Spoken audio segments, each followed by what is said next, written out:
Yeah, we alright. I'm just hoping somebody tap in soon and let me know if they hear me. Let me know if the volume cool. I'm hoping the volume cool.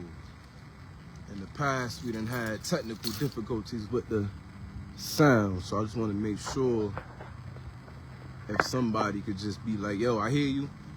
You don't even got to stay for the whole bill. Just let me know if you hear me. Just let me know if you hear me.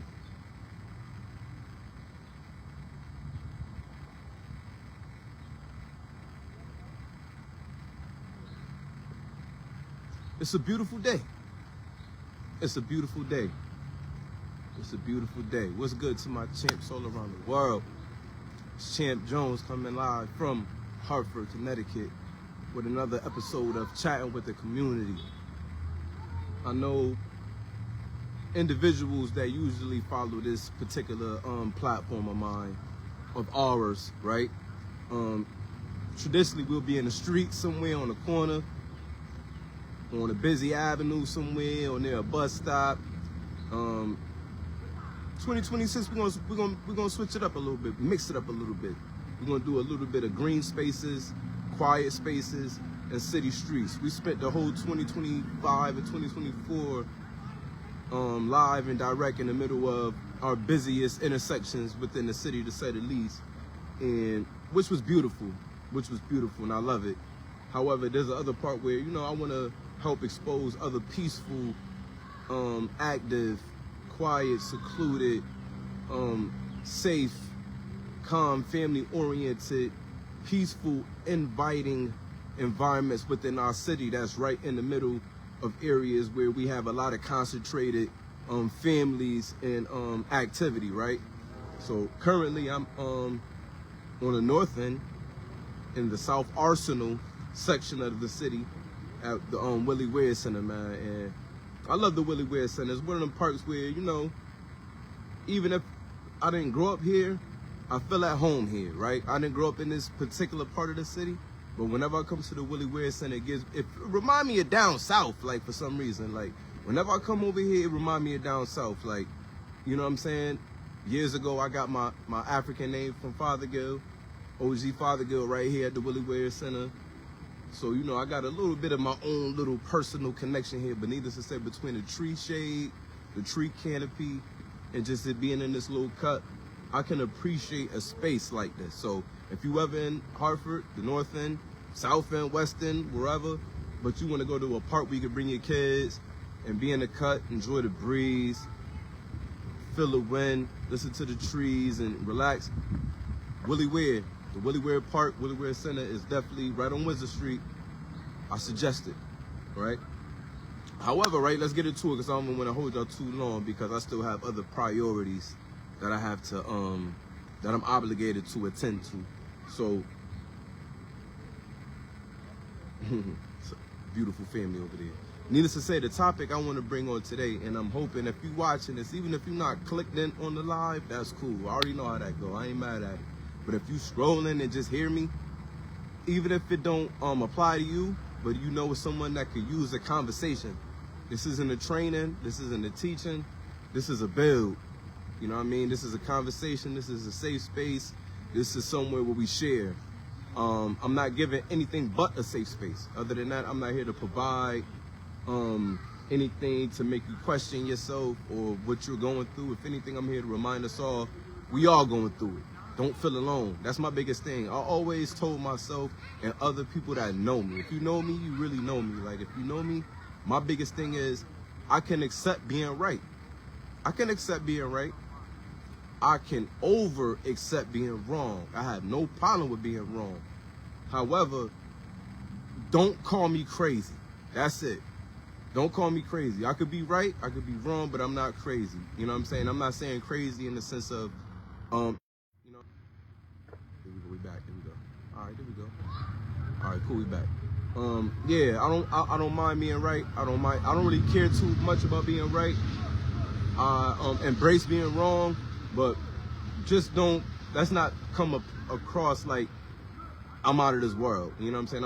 I'm pretty sure plenty people can interpret what I'm saying, right? So bang, let's get into it.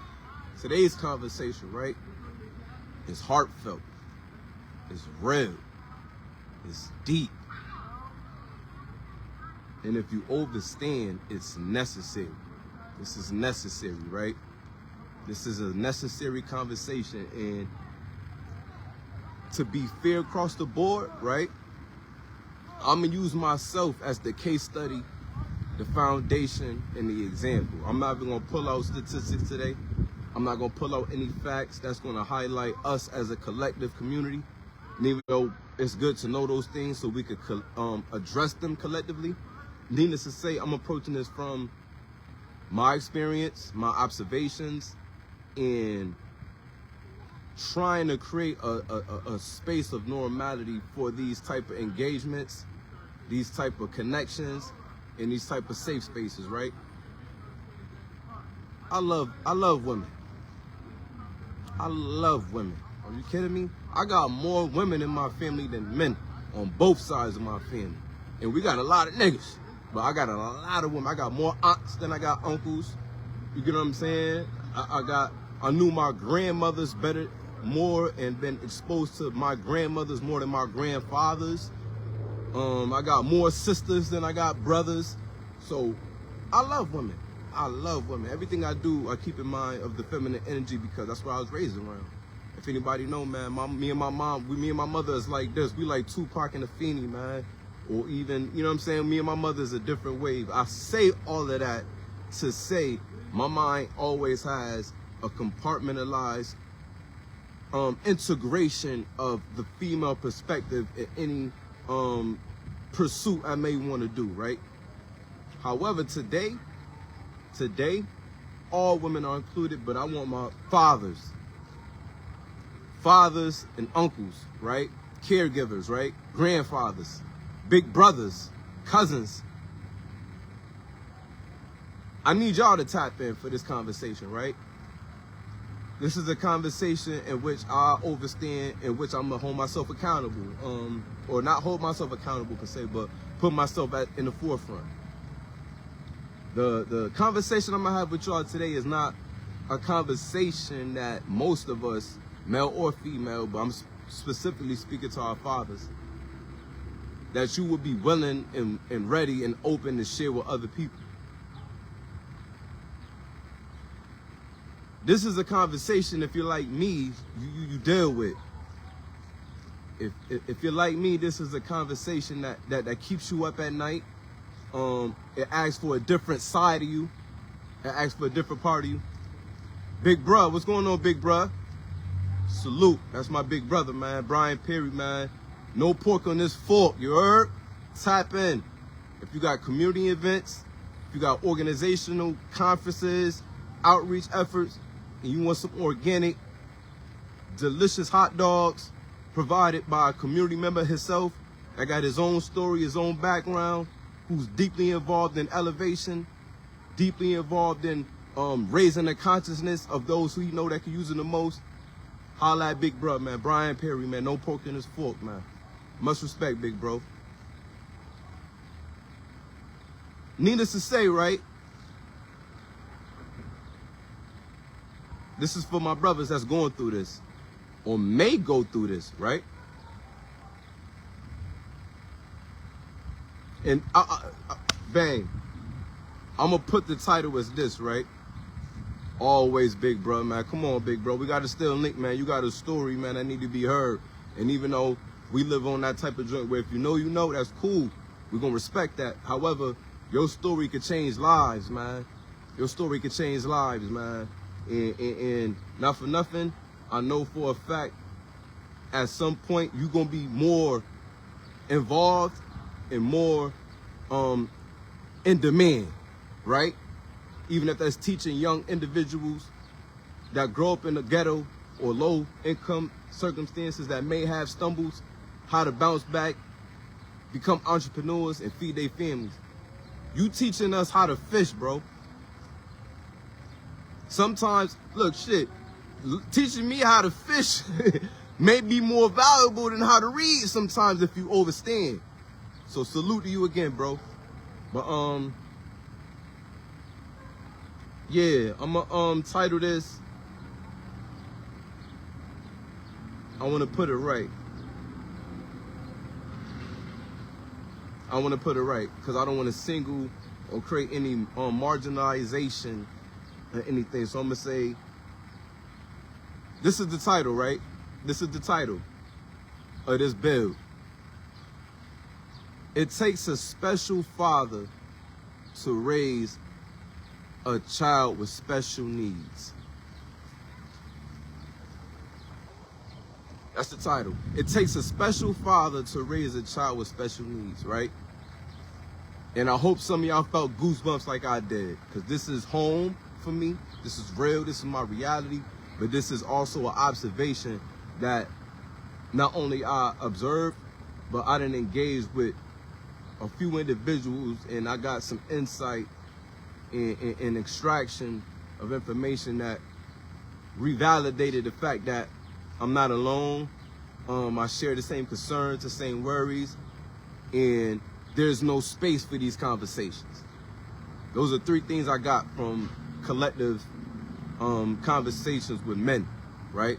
So give you a little background. I'm at work one day and we had a conference. So we had a conference, and you know, it's a lot of people. Conferences, you got a lot of people. Everybody there for their own purpose, needless to say. So it's really like no room for personal, interpersonal conversation. We more so keeping this professional, boundary setting, you know, resources sharing. However, me and one dude, and I don't want to lie and make up his name. I forgot his name. I got his name saved on my phone, and I feel bad because this brother deserves recognition. If he see this, man, he know exactly who I'm talking about. We was at Phillips Church, right next to 2550 Main Street. We was at Phillips Church when we had this conversation. And it was funny because I forgot how the convo got brought up. But needless to say, we was talking about just growing up in Hartford. Me and the brother I'm speaking on, we both grew up in Hartford, but we grew up on opposite sides of the tracks, if you will. You see what I'm saying? Like, I went to Noah Webster, he went to Martin Luther King. I went to Court, he went to Fox. I went to Hartford High, he went to Weaver. So we wouldn't have crossed paths, but we overstand Hartford, especially between the late 90s, early 2000s. So off that bill, we was able to share certain thoughts about people we mutually knew, circumstances we both was able to be like, oh yeah, I remember that. You know what I'm saying? So it was a great bill. One of those joints was like, all right, you know what I'm saying? It's good to see brothers that's from that time had made something of themselves and is able to articulate what we went through and to have a positive conversations with individuals that have a common denominator, but we may not have the same background. That was beautiful. We was building. Kids got brought up. Being fathers got brought up. You know what I'm saying? I'm like, yeah, man, you know, I'm a father. I got 2 sons. And he said, I believe he had 4 children. I believe he had 4 children, if I'm not mistaken. Could have been 3, could have been 5. Needless to say, we got to speaking on children that's on the spectrum.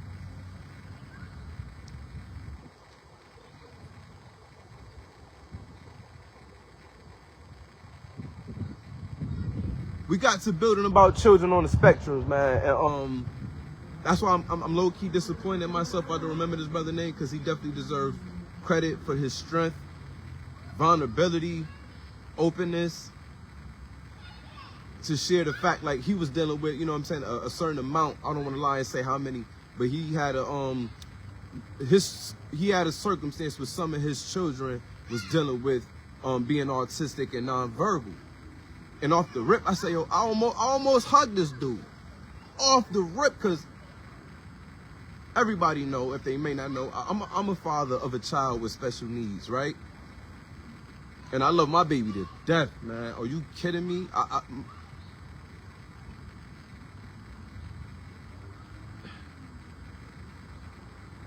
Yeah, so I respected the brother for sharing that openness. And so when he shared, I'm like, yo, you know what's so real, yo?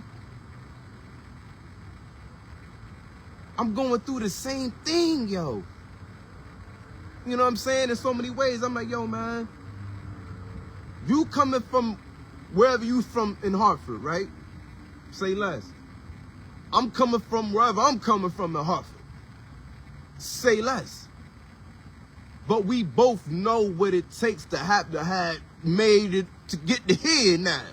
And we still alive, so we ain't make it all the way, if you understand what I'm saying. But what I'm saying is, any man that's watching this that grew up in Hartford, especially if y'all grew up with like me in that time, what I'm saying is, there was, I don't give a fuck where you was from. It don't matter what block you was from or what hood you was from. There was a certain, just know how to do this. Look, just know how to do this. You may be alright. You don't gotta be neck deep. If it wasn't to that, if you grew up in an area where that's what it was, that's what it was. If this your family, that's what it is. The average child, black, white, Puerto Rican, Bosnian, Polish, Italian, because you know we got a mix of cultures in Hartford. You better know how to do this shit to get through Quirk, Fox, South Middle, Buckley, Weaver, Hartford High. Even sports at that time. It was a certain line where, yo, as just the bare minimum, bruh. Sis, I hope you know this, because at the nature of that time in our city, it called for a certain just preparation. I'm not saying it was beautiful. I'm not saying it was horrible, but it was what it was, man. It was inevitable. It was inevitable. And some of us was forced to develop a certain, you know what I'm saying? Because that's what it called for. Yeah, remember, the projects are still up. The block, they didn't start redoing the street signs. They didn't make the sidewalks orange and pink yet. This is still Hartford, bro. And I'm saying it's to shape a point.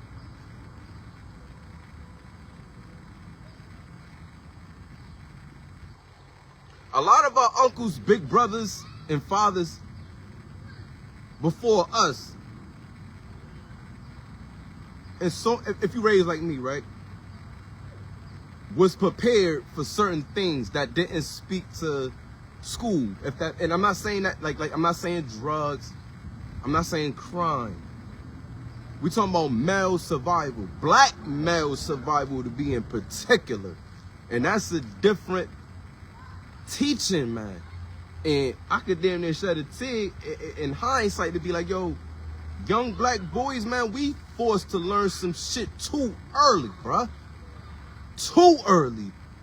Literally. Like, when they talking about you being a sponge at a certain age, we vision, you know, a sponge in clean water.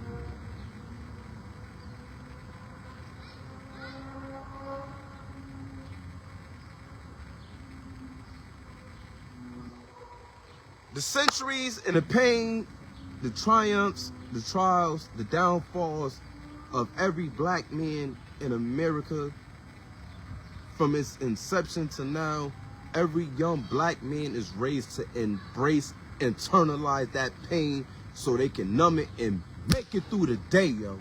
We talking about little dudes.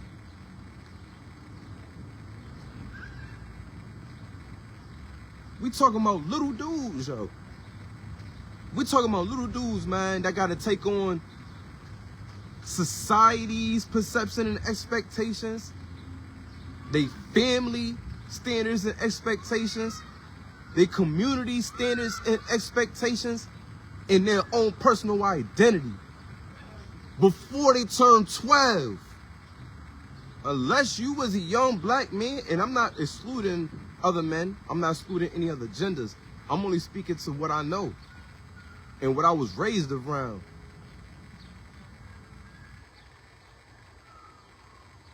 Yeah, man, it's yeah, man, yeah, yo,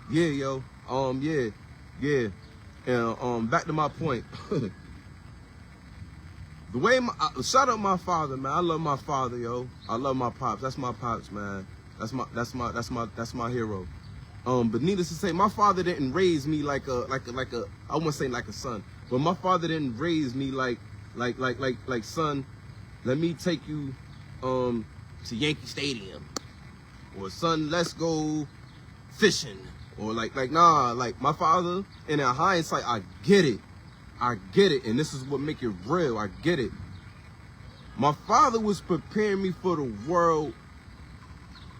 My father was giving me the strength in the places that I believe he probably felt he wasn't as strong at in the world that calls for a real type of survival, right? I feel like he taught me what worked for him, what he seen work for others, and what to be prepared for in the event. And if you're a young black man and you understand what I'm saying, that's basically being taught survival mode, right? In hindsight, we was taught how to prepare we was prepared how to handle the worst come to worst circumstances. That's not a bad thing though, but if you understand the pathology of young black boys in America, a lot of us and a lot of them and a lot of you and a lot of eyes and a lot of all of us were prepared to normalize a certain systemic way of living that empowered us but didn't elevate us, if that makes sense. And this is not knocking, this is like real I'm overstanding, because a lot of us and a lot of our ancestors, their experience with poverty and pain and trauma was so high that where we at now, that's why they say, oh, our grandparents fought to get where we at now. And it's like, damn, if that's the case, that mean they shit was cool. If they fought to get where we at right now, bruh, that mean they shit was like that. And not saying it wasn't, but what I'm saying is the teachings of those experiences passed down. How to prepare for the worst. How to be able to defend yourself. How to be able, if you broke, make sure your feet, like it was nothing speaking to emotional development. It was nothing speaking to emotional intelligence. It wasn't nothing speaking to intellectual development. And that's not an absolute for all households. I won't make an absolute for all households, but what I was exposed to, as long as you know how to make some money, get a female, defend yourself, you damn near was alright. And if you stay out the way. But I remember having uncles coming home from jail, teaching me how to get waves and how to do workouts. And at the time, I didn't really get it, but as I got older, I'm like, yo, I get it, yo. Our uncles, our brothers, our cousins, our fathers is taking everything they knew that made them a man, and they trying to teach us that, even if it's not a line. I say all that to say, when you're a father of a child with special needs, and you have that paradigm of thinking and upbringing and normality, and it's internalized, and you feel like within your way of living, these lessons that you learn are so intricate into your personality that you can't be without it. Having a child that's nonverbal, having a child that needs a different type of attention, intention, love, care. As a man, you can question yourself because you don't feel as if you're qualified or in position to be effective, because the reality in which you know that we will go through inevitably as black males, you think more so like, how can I transfer this information to my son, instead of enjoying and appreciating and finding new methodologies and approaches to have a different engagement with this child, right? And I say that to say this, a lot of fathers I done spoke to, and we didn't share this, is as much as we know our child is on the spectrum or dealing with these special needs, our biggest things was like, man, yeah, man, he on the spectrum, I gotta bring him here, he nonverbal, but niggas better not fuck with home. Nigga touch my son, and man, I'm like, yo, you know what's so real? That's something. That's something in there. Cause I felt the same way. I'm like, yo, my son may never be in the frame of mind to interpret the world how I see it, but I can't help but to feel like he need to know how to do this right here. I can't help but to feel like I need to prepare him for this. We need to slap, box, wrestle, and I'm like, his brain is not, you get what I'm saying? And that's the challenge, man. That's the challenge, man, trying to dress not even dress. I'm not one of them. I dress my sons like little boys, but what I'm saying is from observation, we want to cover and mask certain things because we want our children to feel and grow up like they're no different than others, and that's cool. And I'm there, but that in so many ways that's a handicap. We can't do that to our children, man. Especially ones with special needs. I'm with y'all. I get it. It's great to put what you call it's exposure therapy. You know what I'm saying? You definitely want to bring your child around other young children, so you know what I'm saying, they could develop some type of immunity to being around a certain environment with children that may not be dealing with their needs are. But it's that piece too where I went, man, whenever I go to the park with my sons, bro, I be turned. I be having to go take a walk somewhere because, and it's not towards the other children, but our children are not explained or exposed to how to deal with children with special needs. So you got kids like, yo, man, hurry up, move. He's crazy. I'm in the back like this, yo. Yo, where home father at, yo? What? I'm about to lose it. What's wrong with him? And you'll be in the back like, mind you, be mindful of everything I just shared about how a lot of us as black men are raised, especially with defense mechanisms. The last thing I'm gonna let you do is get away with something once, or let alone twice. So it's hard for me to be in a park where I'm supposed to let children be children, but watching different children not have the same engagement with my child. And a piece of me be ready to damn near flip the whole structure over. Man, if y'all trying to make it, he can't have no fun, nobody having fun. And I struggle with that. I still do. And this is one thing I'm gonna share with fathers if you may be going through this. I had to really intentionally set aside time with myself, yo, and really understand that this is an opportunity for me to learn more about myself, but at the same time, how to be a part of the solution, and let alone still love my son the way he needs to be loved, but at the same time, don't be naive. Don't be naive and understand that we're in a space where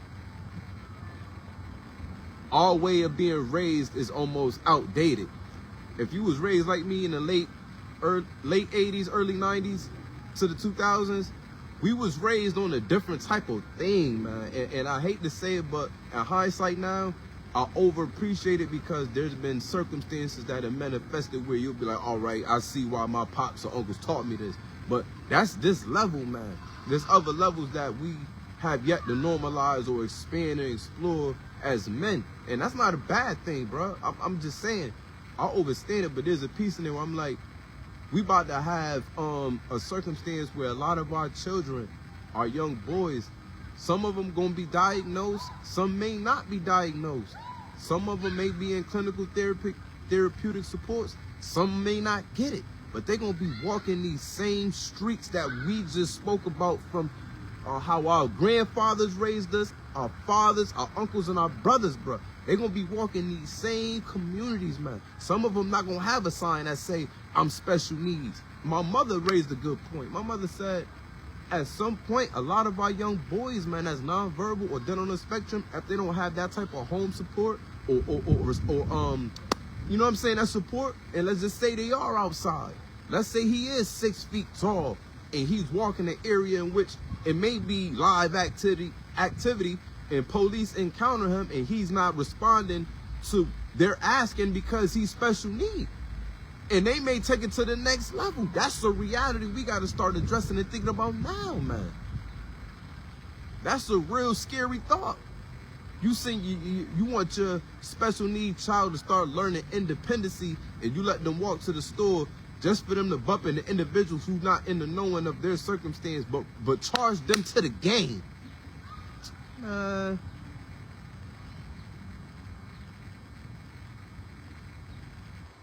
Yeah, man, it's a real thing. It's a real thing. Shout out to all the mothers. Shout out to all the mothers, man. Shout out to all the mothers.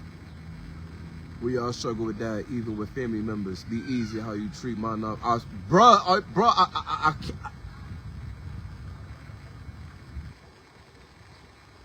When I go to the park, or we go take a walk somewhere in the city, or we go somewhere with other kids, I literally can't enjoy myself, not even being funny. I can be positive, but in the back of my mind, I'm watching everything. I'm watching everything, man.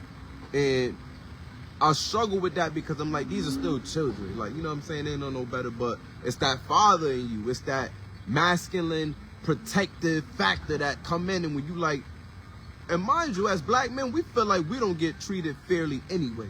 As black men, we feel neglected and ostracized anyway. We feel handicapped anyway. You not about to do my child like that. We not, man, even, let's address it. Let's address it. I'm putting this out there. So anybody that's running a sports program, may it be baseball, basketball, football, boxing, soccer, hockey. I coached a little bit. I understand the ambitions, the aspirations, the confidence building, the whole joint. I get it. If getting the ring or setting state records mean more to you than giving a child with special needs an opportunity to feel alive, to feel a part of, to feel fulfilled, to feel accepted, go get tested, like mentally. Go get a mental, go get a mental assessment.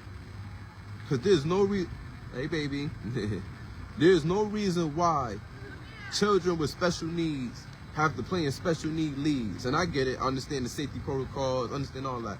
But if you a coach, man, that means you played a sport before, I'm assuming. And if you played a sport before, you know how it feels to be a part of a team.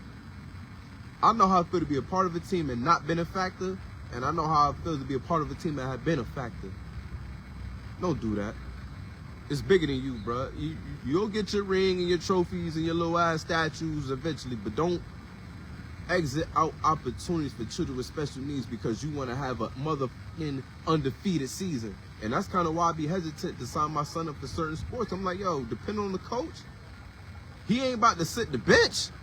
And he definitely ain't about to sit up here and take abuse from players and coaches because there's like, nah. So going forward, let's begin to normalize in these conversations. Fathers, support the mothers, man. The mothers deal with a lot. I overstand. I salute the mother of my son. She already know how this go with me with her. But needless to say, I know the pain of a father. I know the pain of an uncle. I know the pain of being a big brother.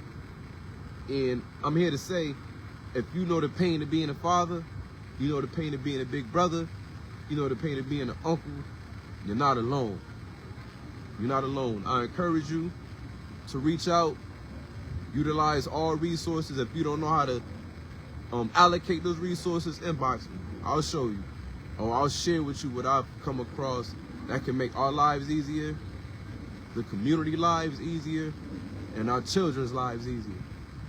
To the parents, especially to the fathers that's dealing with children with special needs, you're a special individual. We're in this together. I'm not exempt. My hand is holding y'all's like this. We're going to get through this. But one thing we can't do is be naive, and we can't, what's the word I'm looking for? Oh, man, enable our children too, because you'll be a fool if you think my son, he take out the trash, he make up his bed, it's the same thing. But let's have some space for grace and enjoy him. You know what I'm saying? Let's love him. And let's create a space for all children. If you see a child at the park, an event, or anything, like, let's create spaces and start educating your children. If you got children that's not necessarily in that sphere, start educating them, man, because all our children deserve to have a safe, healthy, loving upbringing. And I'll conclude it with that. This is another episode of Champ Jones, chatting with the community. Today, we're in the north end, the South Arsenal, or South part of Clay Arsenal, if you will, neighborhood, South Arsenal neighborhood, at the Ware Center, Ware Park. It was beautiful. Thank you to everybody that tuned in and shared your comments. You are overly appreciated. You're valued, you're needed, and you're necessary. Until then, stay positive, stay motivated, stay real. One.